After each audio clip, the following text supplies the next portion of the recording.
Taking a look at how the youth consume news. I prefer using social networks for information. I happen to find reading news on my cell phone more convenient than reading news in newspapers. I do follow various news sites there, and I get the links to the news articles that I read every single day. I prefer using the net to watch to get the news because of it's convenient. Watch Media Monitor Sundays at 9 a.m.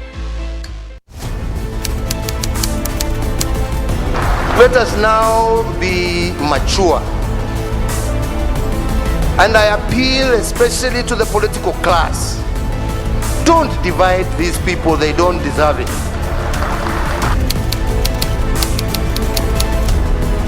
Why? Why what? Why did you throw your name in the hat? Well, I thought it was necessary to rise to the occasion.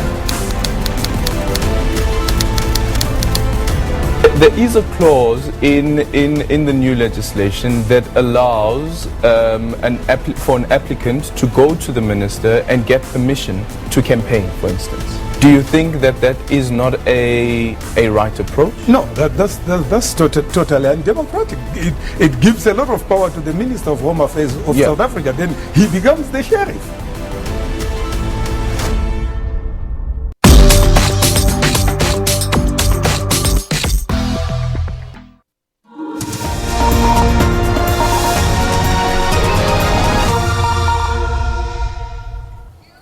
Well, let's cross back now to the media briefing being held by Health Minister Dr Zweli Mkhize. He's busy with that in Pietermaritzburg, KwaZulu-Natal. Let's listen in.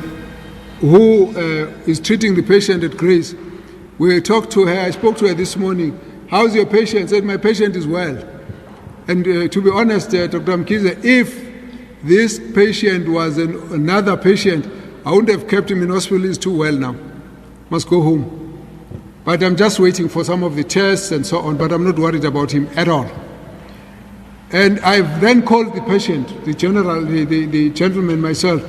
Hey, sir, how are you? He said, hey, I'm okay. And any symptoms? I'm better now. All those problems are gone. So what's the story? He said, I'm waiting for the doctor to tell me when to go home. That's coronavirus just like that. So what are we fearing?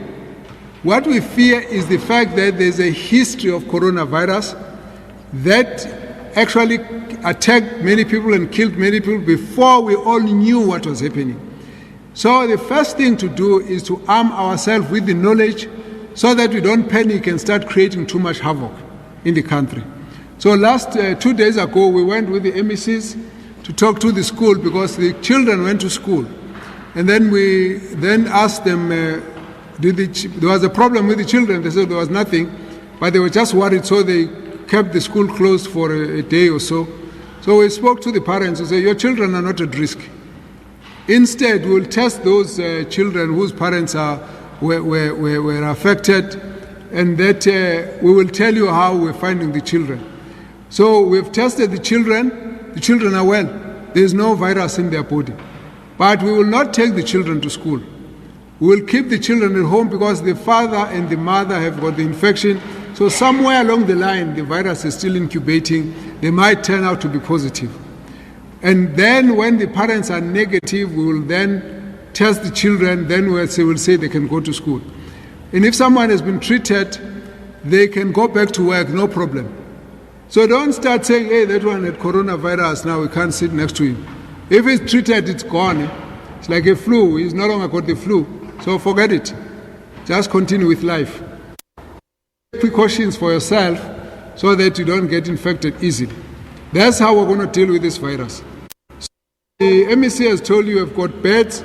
We counted the numbers of beds before there was a first patient. Now that we've seen one patient, we're going to then increase the numbers of beds so that if there should be any need to increase people who are going to be admitted, we can take them in.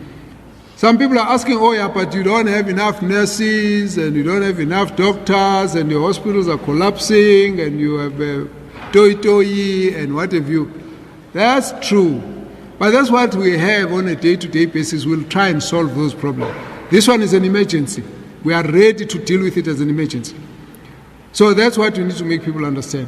So lo mndeni ke masuthola ukuthi unaleli gciwane ubaba simtholile ayaphila nomqemane ngikhulumile naye no dokotela wakhe futhi athi uyaphila ukuba bengayena umuntu ofike necorona seninonke nimbhekile ngabe ngimdedele wayekhaya ngoba akaguleli ukuthi ufanga abulele kulesibhedlela.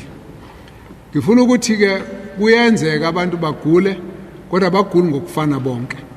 Kodwa kulomndeni sesibaqoqe bonke abantu ababethintene nabo noma ngabe ubusebenza khona usebenza ekitchen siyakubala noma ngabe usebenza engadini siyakubala uma ngabe uvamisa ukuvakasha khona niye kohlala khona niphuza amatiye siyakubala. So sibala isikhathi ukuthi uhlale kangakanani nalabantu balomndeni bese siyakubala ke sihambe siyokubheka. Manganilinganisela nje kulaba abebehambile babe u10 u9 sesikhulumile nawo ngoba lo munye ubesegula sesihambe sawubuka ukuthi bapha abantu ababehleze oduze kwakhe eBhanoyini afika ngale vele eDubai sesiwathole bonke sesibafonela abaningi babo noma singakaqedi sabatshela ukuthi madoda sesinibhekile ngoba kuke kwakhona igciwane eduze kwenu anosondela khona soyikhuluma indaba yenu sinicheck. Lo wokuqala sibala abantu abawu25 esizoyakubona kusebenza njengabaseshi suka kulo siye kulo suke kulo siye lo kusuke kulo siyoze silibambe la likhona igciwane ngoba sebenza njengabaseshi abasesha igciwane lisigebengu senza kanjalo. Lo wesibili akanangane la ekhona unendawo yazisebenzela azange hayi kakhulu emsebenzini bangaka abantu axhumane nabo soloke ebuyile bawu13 sibazi ngamagama nenumbers abo nama-address nama-cellphone number yonke into sesiqalile siyakhuluma nabo masiya kubo siyabatshela ukuthi socela ukuzonihlola ukuthi igciwane likhona yini kunina masikuhlola uhlala ekhaya uye kwenye indawo so mase siqedile sikutshela ukuthi likhona noma likho sisebenza kanje ke lo oyena negciwane simbeka la esente esitikini bese sifuna bonke abebemngqongile abebesondela eduze kwabo kusho ukuthi siyingi sokuqala leso sabantu athintene nabo leso siyingi sona siqala ngaso bese siba check up bonke ukuthi ukhona negciwane. Akulula ukuthi noma labo besiyingi sokuqala bangaxhumana na wonke umuntu uma bona bengenalo igciwane bangakwazi ukuthelela umuntu ngegciwane abangenalo. Yingakho sithi abantu abangethuki ngoba ngeke vele nje igciwane ligxume kulo liye kuwena limdlule lo obethintene. Kusho ukuthi ke manje njengoba sikhuluma nje sikuleso siyingi ke sokuqala sabantu abathintene nalo ukukhulunywa ngayo. Uma ngabe ngamunye kuvela ukuthi banegciwane siqale sakhe isiyingi lo ukuthi wena akubuthintene nobani bese siqala lapho ke sibabala siphezulu kwalokho ke manje balula laba bebevela entaliyana ngoba sazi amagama abo sazi amakhela abo sazi ama-cellphone number sizobathola bonke labo bantu akubona abantu esingaze sethuke sonke ngalo umnyango wezempilo uzokwazi ukudila nabo bonke labo bantu abantu abangasihlupha abantu abazongena singababoni bese bekwenye indawo ke igciwane lithi lihambe kakhulu singalibonile ke napho ke abantu ekufuna sibagadeke uwazi ukuthi ke sobathumelela imiyalezo kabantu ukuthi sifuna abantu bagadeni ukuze umuntu asheshe asondele sizokwazi ukumsiza. Kulaba ke sikhuluma ngabo izingane zalomndeni umama unegciwane kodwa akaguli akanasho ukukhwehlela akathimuli akanakhanda akanalutho. Manje kodokotela babhizi ke bayabahlola ke ukuthi bazothi ababe njani bona ke odokotela bazositshela bazoba lapha kanjani. Ngifuna ukunilinganisela ke ukuthi ngalesifo akusho ukuthi wonke umuntu one coronavirus uyashona cha abashonayo ipercentage encane nje nakhona ngoba basuke beguliswa ezinye izifo ezibenza umzimba wabo bebuthakathaka kakhulu. Kodwa uma sikhuluma ngalesifo abaningi abantu mhlambe singathi ngokulinganisa kwa-WHO 1.5% abayithola ngokuthintana nabantu emaceleni. Kusho ukuthi abantu abaningi ngokuxhumana nje bengazani bengahlali ndawonye ababaningi abathola igciwane. Bese kuthi 75% abantu abayingxenye ithola ukuthi masihlangene sumndeni kuzokhwehlela oyedwa sithelele sibe baningi emndenini. Mhlambe kunomshado, mhlambe kunomcimbi, mhlambe kunani sindawonye sibuthene kanjalo. Abanye ke ngoba mhlambe siba nemicimbi njengamasonto, sibe nemicimbi njengalapho abantu beminyene khona, kungenzeka ukuthi ke abantu bathelelane ke kakhulu ke ngoba uma ngabe abantu bezokhuluma bayakhuluma bayacula, bayathimula bayakhwehlela, abantu bakuminyene kakhulu. Nanso ke into efuna siyigadeke. Ngaleyo ndlela ke into esifuna ukuyichaza ke yokuthi emazweni esiwabhekisisayo iShayina nokho nomina abantu bebaningi abaphumelanga ngaphandle ngoba iShayina yavele yavala umnyango. Yathi la kule dolobha lase Wuhan akuzuphuma umuntu. La eHubei province akuzuphuma umuntu. Kufana nokuthi nje kuphuma umthetho othi la eMkungudlova kuphuma umuntu. Ongaphakathi ungaphandle benjalo sibambeke kanjalo ke lesifo. Lezi ezinye indawo la abantu bezihambela behla benyuka ilapho ke la sibe sihamba kakhulu. So izwe eliphambili elifuna ukuba nabantu abaningi iKorea, South Korea. Abantu abakhona bala ko 7,000 nento asebenaleli gciwane. Bese kuba iItaly nayo futhi isondele ko 6,000 nento enabantu abaningi abacheleleke kakhulu kwamanye amazwe ngibaleka uzoba u17 bawathole iItaly. Bese kuthi abanye iIran nayo futhi ngokunjalo. Iyona kamazwe ahamba phambili ke lawo. Kodwa alandelayo iGermany yasondela, iFrance yasondela, iSpain siyasondela. So ke thina ke nje South Africa sesibala abantu abathathu. Akufanele kusethuse makuukuthi abantu bebendawonye uthola mhlambe nakho sebebonakala nabanye benalo igciwane. Sengakwazi ukuthi silithole nakwabanye. Sizokwazi mhlambe emva kosuku emva kwakusasa noma ngale kwakusasa ukuthi bangakabathinteka. Kodwa kwethusi lokho ngoba siyazi ukuthi baqhamuka endaweni eyafika abathelela ngegciwane. So ke uma kuthiwa kubalwa abantu eMkungundlovu kuthiwa kunabantu abangaka abanegciwane akufanele sethuke. Siyazi ukuthi kushuthi kukhona la ababeye khona bafika igciwane labahlupha khona. Sekufanele thina sikhumbuzane ukuthi thina sizigade futhi isigade abantu abekade bexhumene nabo mabavele obala sibahlole sibahlalise emakhaya. Uma kucaca ukuthi kunenkinga ukuthi umuntu akwazi ukuzigade ehlale ekhaya funa sikubone lokho simfunele indawo esombeka kuyo ukuthi cha uma uhlala ngapha. Kunabanye ke sithe sifuna ukubalanda eShayina. Laba esazobalanda eShayina bayisendaweni ekuthiwa iWuhan. Kunama students kunothisha kunabantu base South Africa. Abanye babo bafunda baqeda thema kuvalwa isikole kwathiwa imani kancane nizobuye nibuya ke silinde lento yalesifo. Manje ke bathi isikhathi siyahamba sesicela ukubuya sasithi wasethi umongameli hayi balandeni ngoba bacela ukubuya. Hayi ukuthi sinengxaki ukuthi amashayina akwazi kubelapha. Akaguli umuntu wase South Africa eguliswa igciwane lamashayina. Akekho noyedwa. Nalabo esithi ababuye abaguli abaguliswa futhi ileli gciwane. Okunalokho sifuna thina uma bebuya bese singoba naqhamuka endaweni ebinegciwane kakhulu hlalani la kuphele 14 days bese siyalihlola igciwane likhona yini. Uma singalitholi nizohamba niye emakhaya. So the group that we are getting from Wuhan are South Africans who are not ill. We have not had a South African who had an infection from China, not yet. Despite the 80,000. There are students who completed their studies and waited to come back because there was a lockdown. There are others who are saying that this lockdown is taking long, they're getting homesick, they're worried. So the number initially when we spoke to them, out of the first 34 we spoke to, 33 said they're not coming back. Only one said they want to come back. So we didn't decide to bring them back. Slowly as the quarantine is going on, then they started saying, no, we want to come home. And the parents were calling, are you all right? Are you all right? And then everybody says, okay, maybe I should come back. And that was it. It was largely their students, the young kids. But now all of these students, what is happening is that as they are not, all of them are not sick, we will just test them and keep them. And then once they are fine, we'll let them go to their own homes.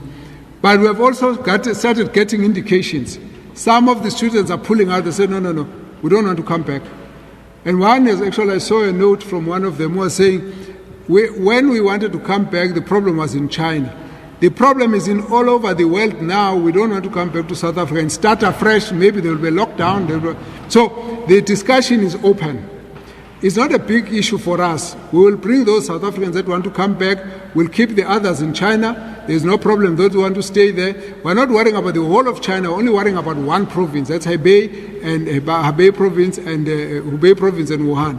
That's the only area. So because of that, I also want to say South Africans should not be concerned. We're simply just bringing home people that want to come back. There is no reason to worry about them. I heard some people were told they might be quarantined in a resort next to their village. They said, hey, we're going to get infection with coronavirus. It's not necessary.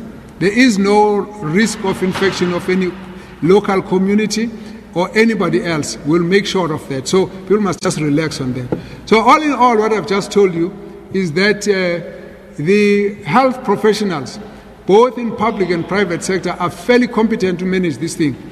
All we need is to always get people to cooperate. They must inform us if they've been into an area where there's been a problem. They must report if they've got challenges. They must keep their hands clean. They must have nice hygiene or mouth hygiene when they're sneezing and coughing. And then everything else will manage.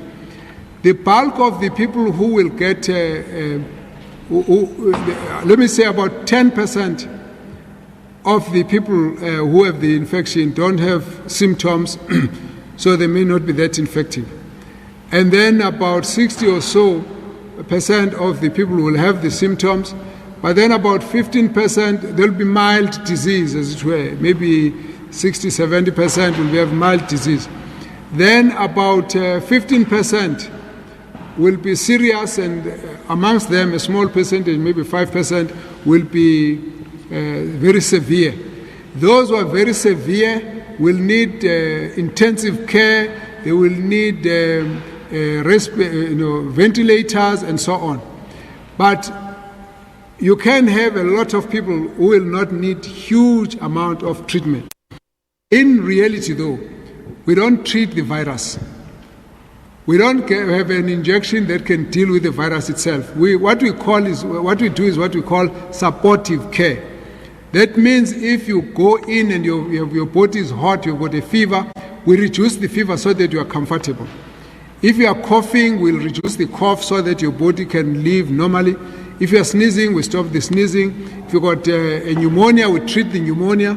Everything until your body is strong enough to face the virus. When that happens, the body will get rid of the virus itself. Now, we have looked at the studies. It is actually estimated that within 5 to 6 days, the virus will show the symptoms. And WHO says most of the people in 14 days will shed the virus off, so that in 14 days they may actually no longer be infective. Which means we'll keep you for 14 days. After that, your body will sort the virus out. It is a virus. It's not the same as all the other bacteria. So it takes a while to deal with it, but the body just has to deal with it itself. We also have learned that this virus does not keep changing, mutating. So if you get an infection once, it's not likely that it's going to come back again because the virus has changed its appearance and therefore the body doesn't recognize it. So at the moment, once you treat it, you should stay on without being infected easily again. Of course, it's a virus, it will keep changing. Others are asking about the vaccine. We don't have a vaccine for this one. There's a lot of work that's been done to try and get a vaccine for it. It will ultimately be, we all have coronavirus, we've got influenza virus, we've got human papilloma virus, we've got rotaviruses, we've got all sorts of viruses. We just know how they behave, but human beings are able to cope with them because this one has jumped from animals to human beings. Now it's ours. So our bodies are going to adjust. Whilst the body is adjusting, we're going to make sure that no life is lost. And that's what we're all about here. And for that to happen, the community must know how to deal with this virus. And then with that, we're in a position to say that fighting coronavirus is not a medical team only. It's a community. Even if you had good injections, if you don't wash your hands and you coughing and sneezing into people's faces, it's very difficult to stop the infection. So let's understand we've got a responsibility to stop the infection from spreading. That's really the message for today. Uthi asinali umjovo wokubulala leli gciwane. Imizimba yethu inamasosha strong akwazi ukunqoba. Kodwa uma ngabe ugula amasosha ababuthaka sibe sesikwazi ukukunikeza imithi ezoqinisa umzimba, iqeda ukukhwehlela, iqeda ukuthimula, iqeda izilonda esifubeni, iqeda ukushisa, umzimba ubuyele esimeni sawo bese ubhekana negciwane le virus le uyishaye. Maningi amanye ama-virus ewashaya singawanaki ngoba umzimba usujwayele. Lo wethu umzimba ungalijwayeleli ngoba liqhamuke elwaneni. Ngoba selingapha kuthina imizimba yethu sizolijwayela. Kodwa ukuthi lokho elibuye lihambe, cha. Alisawubuye lihambe selo sihlangana nalo nje lapha nalapha. Ingakho kufanele sijwayele ukuthi asizukwethuka izanya. Siyeke ukwenza into ezilula zokugeza izandla, zokuvimba amasikhwehlela singathela abantu, nokuthi umuntu azigade uma ugula usho ukuthi uyagula sikunake kanjalo. Sizohlangana ke kusasa songqongqoshe sibukisana ukuthi sizowathina abantu abaqhamuka kulamazwe analezi inkinga, sibukisane ngoba ziningi into efuna ukwenziwa. Sicela nabefundisi la ngoba sifuna nilwazi leli gciwane kuza ama-Easter kuza zonke indawo. Kuzofuna sixoxisane ukuthi sizokwenza njani lapho. Mangabe uye eShayina uhlangana nabantu befaka ama-mask, abanye ke manje babuza ngayo yini abasinganikwa ama-mask sonke. Cha sikawadingi bawethu ama-mask. Nasezibhedlela ama-mask wasiwafaka e-airport ngoba abantu basuke beqhamuka imoya ngemoya bese sithi laba ababathestayo nabagcoba ama-passport ama-mask bangawafaka. Kodwa ingozi ayinkulu kodwa nampa abantu ufuna sibagade. Nasezibhedlela siwafaka ama-mask, siwafaka kulabo abakulolu hlangothi esazi ukuthi izinga legciwane liphezulu. So imi kanjalo ke lethu bakwethu ngenzela ukuthi ke uma nizwa kuthiwa kusasa kunabanye abatholale benegciwane ngabe senifuna ukuthutha nithi hey asibalekeni emgungudlovu kunenkinga, cha. Lingaqhamuka nakwenye indawo akusho lutho kangako. Okukhulu ukuthi laba abanokuthintana nabantu esibathola banegciwane sizobalandela sibenze isiqiniseko sokuthi abazuthelela umuntu nabo balapheke igciwane. Abaningi sogcina sesibalaphela emakhaya. Kuthi hayi awuguli wena ungeze esibhedlela. Nomdokotela kubuka bese hayi ngizokulaphelani ngoba ugula igciwane silibonile lilinde umzimba wakho uzolinqoba leli gciwane uhlale lapha ekhaya. So lokho sikuchecka nje ukuthi awaqa umzimba wakho awukalinqobini.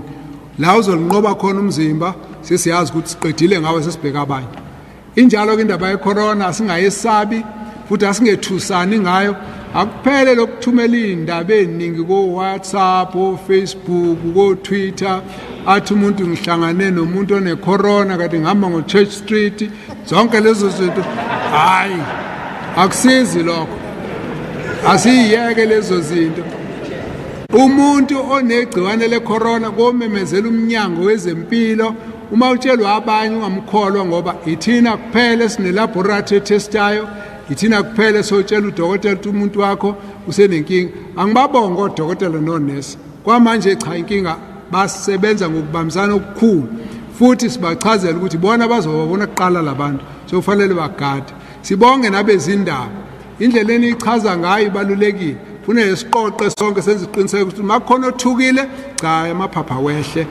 Lesimo sizosinqoba. Asifani namanye amagciwane lekuthola igciwane lizoqoba amasosha omzimba. La amasosha omzimba aliqoba igciwane. So unomehluko komkhulu ke kodwa okuningi ke solokhu sibambisana nje baqhubeka isikhathi. Siyabonga kakhulu ke sithi ke indaba ye-coronavirus phansi uvalo awehla amaphaphu. Coronavirus sizoyinqoba. Ngiyabonga.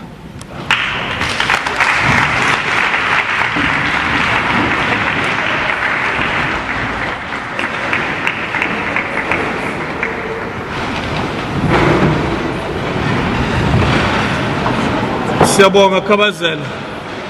Angithemba ukuthi khona i-mic that we can use. Okay. Now angiceleke abafisa ukubuza imibuzo noma abafisa ukwenza any comments, I will want to ask them ukuthi beze lapha because we are using a mic enentambo so it cannot go all over. That's the first part. The second part is try to be as brief as possible in your comment or in your question. The third thing is, if a question has been asked or if a comment has been made, do not repeat it. Let's allow it ukuthi usuphendulekile. Ngizocela ukuthi siphakamise izandla. I will then point bese abaholi bazothatha ama questions. Well, there you have it. That was Health Minister Dr. Zweli Mkhize, really moving to reassure the public and everybody listening that for most people, they will be able to shed the coronavirus well within 14 days.